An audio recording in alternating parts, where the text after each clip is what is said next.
tuto. Aujourd'hui, nous allons faire une petite boîte carrée, celle que vous avez vue en photo juste avant. Donc, je vous partage ma trame de réalisation. Donc, elle se fait dans une feuille A4. La voilà.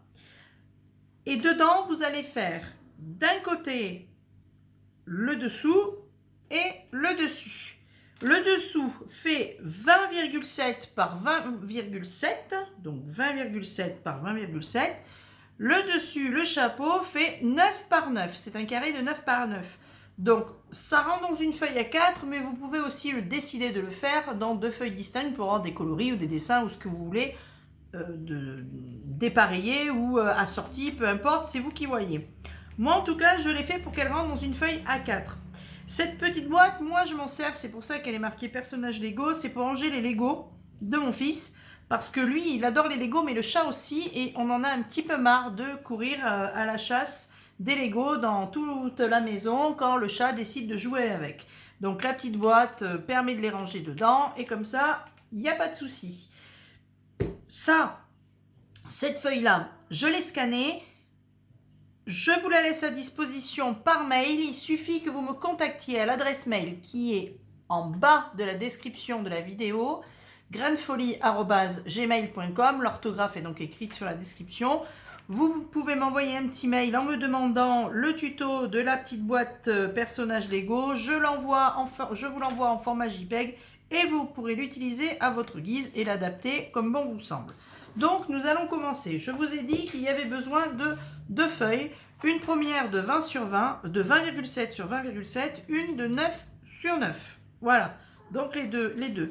Nous allons commencer par le dessous. Le dessous, il va falloir faire des marques de pliage. Alors, les marques de pliage, elles doivent se faire à 6,9. La première doit se faire à 6,9.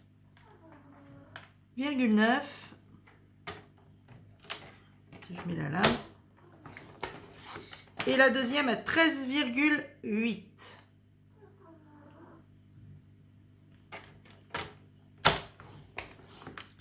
Et d'un quart de tour, pareil. Pour avoir le quadrillage comme sur le dessin. Puissiez avoir le quadrillage. Et donc on a dit 13,8. Voilà. Donc là, nous avons déjà le quadrillage. Voilà, je ne sais pas si on le voit bien.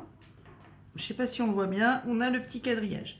Il va falloir maintenant que l'on crée les lignes ici, celles-là que vous voyez là, qui sont les lignes, en fait, cette partie-là. Alors, normalement, ça devrait être en jaune, mais je ne l'ai pas, désolé.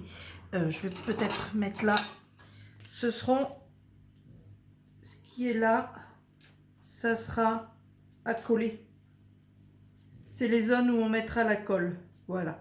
Et donc, il va falloir les détacher, les tracer. Donc, pour ça, il faut tracer des traits à, on a dit 1,3 à 1,3. Alors, je vois pas bien parce que j'ai pas mes lunettes.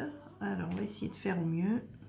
1,3 et l'autre 1,3. Donc, vous faites ça de chaque côté. Et 1,3, je vois plus ma marque. Là, elle est là. Et 1,3. Donc, vous tracez vos marques. Voilà. Hop. Et ce sera les zones de collage. Voilà. Voilà. Donc ces parties-là, ce sont les parties qu'il y a en jaune. Voilà. Donc maintenant, on va devoir découper toutes ces parties-là. Voilà. On va devoir enlever ça. Et on va devoir continuer à découper ici, hein, comme marqué là. pour pouvoir plier. Donc, c'est parti. Je vous fais ça en accéléré, ça sera beaucoup plus simple.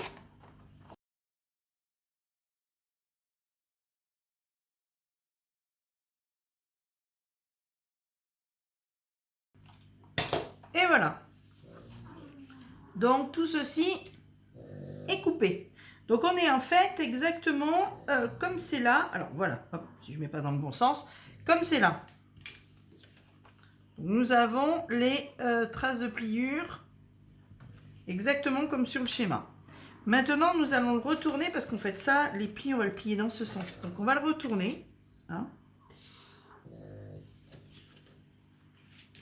Non, je ne vais pas faire comme ça. Ça sera, on va faire différemment. Voilà, donc là, maintenant, on va marquer les plis. Donc ça, c'est important.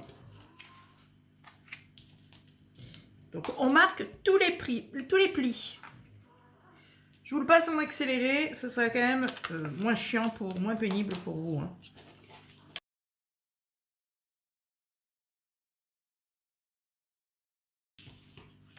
Et voilà. Donc, tous les plis sont marqués. Maintenant, nous allons mettre la déco. Pour la déco, j'ai choisi dans celui-ci, dans cet album-là, de chez Action, j'ai choisi ceci. Les petites, le petit fond bleu. Donc, je les ai déjà récupérés et découpés. Les voilà.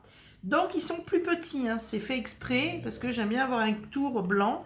Mais ce que j'aime particulièrement, c'est avoir un bord arrondi. Alors, pour ça, je prends mon punch et je punch tous les côtés. Voilà. Voilà le premier qui est fait. Voilà, donc tous les angles sont arrondis. Je vous passe le reste en accéléré.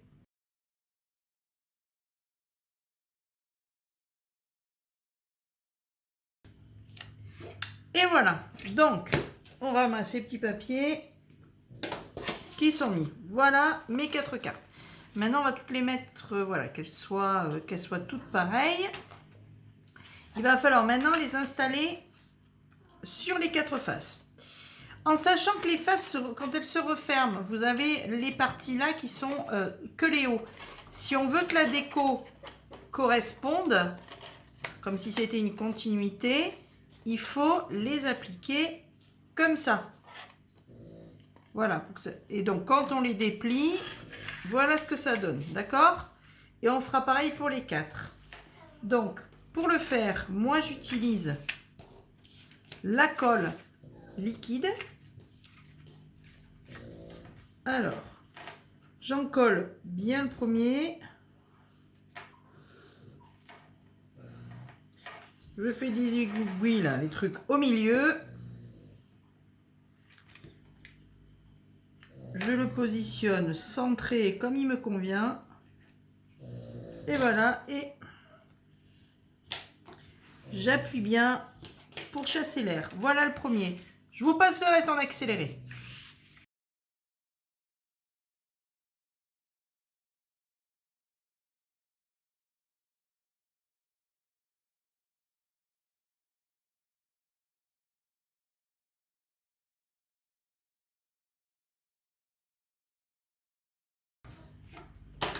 Et voilà qui est fini. Donc, nous avons notre décoration qui est mise en place. Les 4 côtés sont les mêmes avec la même partie vers le haut de chaque carré. Maintenant, nous allons devoir les coller. Alors, pour ce faire, je vais utiliser mon scotch double face. Alors, avant de mettre le scotch double face, j'ai oublié quelque chose de très important.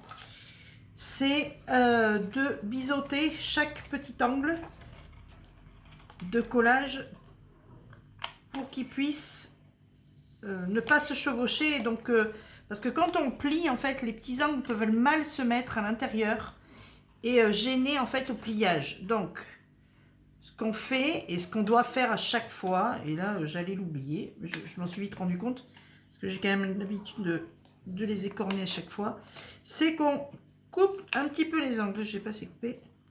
Un petit peu les angles pour qu'ils puissent mieux se plier.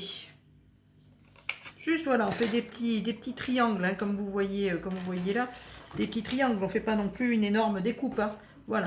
Maintenant, on va coller le scotch double face, comme il se doit. Voilà. Hop, le premier. Donc, on place les scotch double face sur les 4 petites languettes. Alors, de ce côté-là, hein, parce que c'est ce côté-là qui va être collé. Hein. Ne vous trompez pas de côté en les plaçant là. Voilà. Ensuite, ici, là. Et le dernier, je ne mets pas tout en accéléré quand même parce que voilà, c'est chiant l'accéléré. Voilà. Donc les 4 sont mis.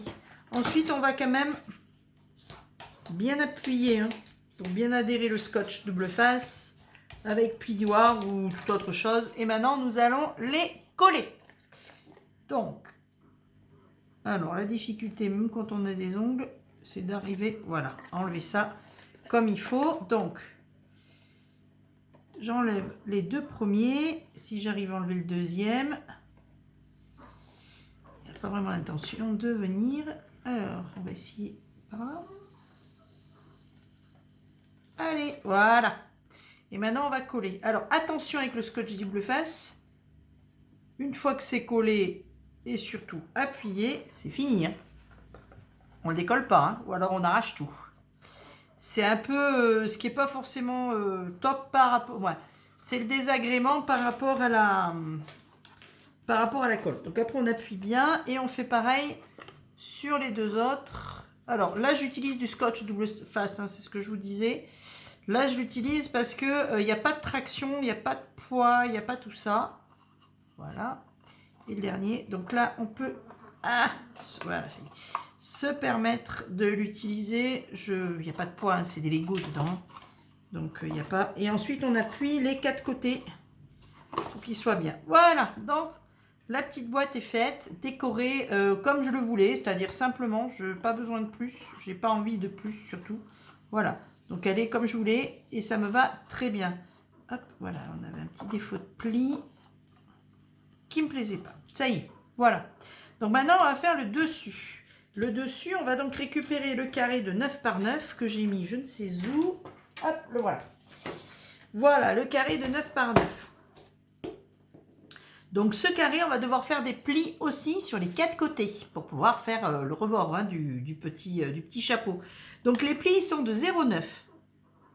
Donc, on se met à 0,9. Ah, c'est défaite, voilà. On se met à 0,9 et on marque les plis. Voilà. On marque tous les plis. Et le dernier, voilà. Le dernier pli est marqué. On n'a plus besoin de la demoiselle. Donc, les plis sont marqués. Avant de plier, nous allons stamper. Alors, j'ai décidé, ça je ne vous l'ai pas dit, c'est vrai. J'ai décidé de mettre un petit stamp sur le dessus. Un petit stamp et j'ai décidé de mettre celui-ci. Voilà. Parce que ça permettra de pouvoir écrire ce que l'on veut dessus et le contenu de la boîte. Donc, ça me plaisait. Donc, on va utiliser celui-là. Il vient de cet album-là. Je vous expliquerai hein, comment on range les affaires, un de ces 4 sur une vidéo. Donc, il vient de Jiffy et il s'appelle Tampon transparent étiquette. Voilà. Il vient de Jiffy. Donc, je le récupère. Je le récupère et je vais pouvoir l'utiliser. Je vais utiliser pour ça ma petite boîte, mon petit Stampeasy. Je vais positionner ma feuille. Alors, voilà, que je ne me trompe pas. Ça, c'est le dessus. Je vais positionner ma feuille. Donc, elle fait 9 par 9, ça on le sait.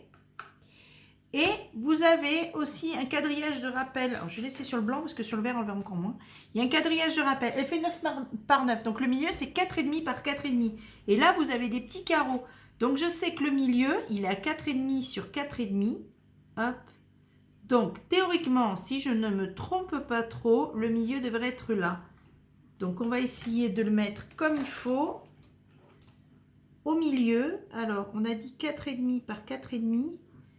Donc, il devrait être comme ça. J'essaye de faire au mieux parce que je voudrais arriver à le centrer.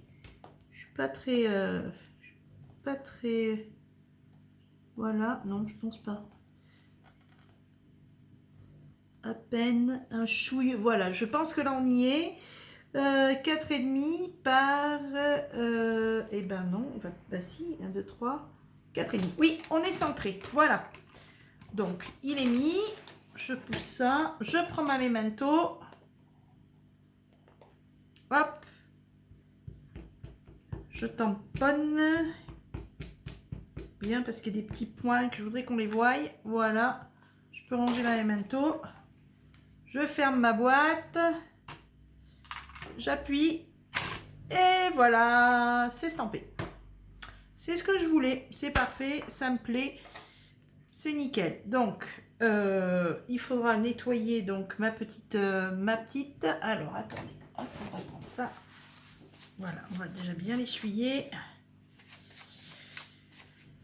Voilà. Alors, je la nettoierai tout à l'heure. J'irai la passer sur une éponge avec de l'eau. C'est ce que je fais en général pour mes stampes de Memento. Voilà. Donc maintenant, ça c'est fait. On n'a plus besoin de la plaque. Je vais quand même ranger pour rien perdre. Et voilà. Maintenant, nous allons faire les plis parce que normalement, bah, c'est sec. Donc, nous allons faire les plis. Hop.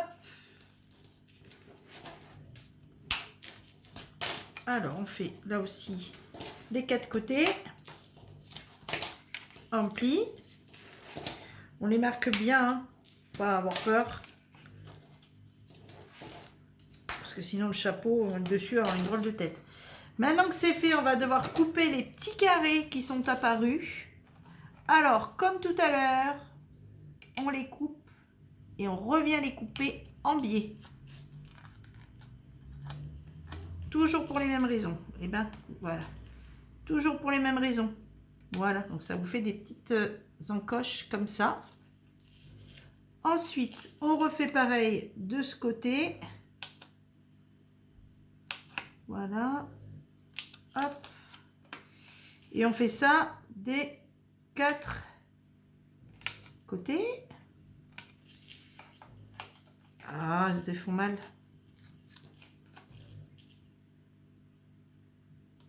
Voilà. Ça y est, les 4 côtés sont faits. Donc, toujours pareil, poubelle. Voilà. Et là, on va les coller. Alors là, maintenant, on va utiliser la colle. Et alors, ce dont je ne vous avais pas parlé, c'est ça. Ce sont mes pinces à linge qui me servent pour faire tenir. Voilà, c'est mes petites pinces à linge. Alors, on met un chouille de colle. Un chouille de colle. Et on positionne. Voilà. Sauf que, comme je vous disais, elle est longue à sécher. Donc, si je fais ça, j'en ai pour un bon moment. Je pose mon truc. Je fais attention que l'angle soit quand même bien mis. Parce que ça peut bouger. Voilà, le premier, c'est fait. Et le deuxième, pareil. Comme j'aime pas tenir pendant des plombes, je perds du temps. Ah!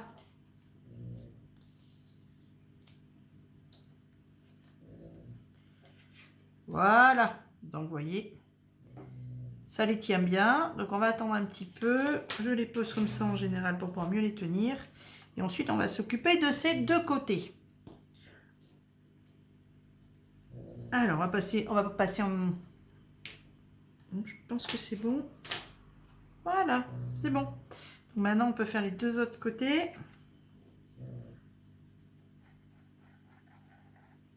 Est-ce que ça a mis? Ouais, ça en a mis. Et là aussi.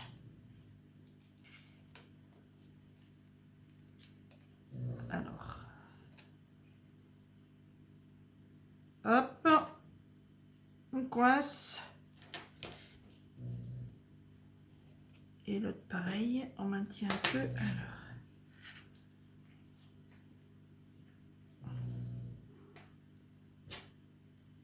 Voilà. Hop. Voilà. En attendant, je vais commencer à ranger un petit peu tout mon bazar.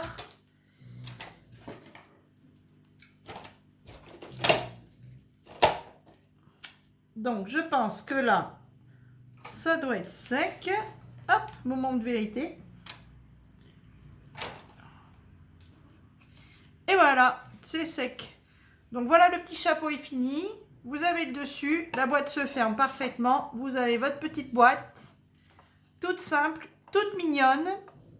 Dans lequel vous pouvez mettre tout ce que vous voulez. Parce que, elle est quand même pas petite. Hein, ça reste une boîte de 7 par 7.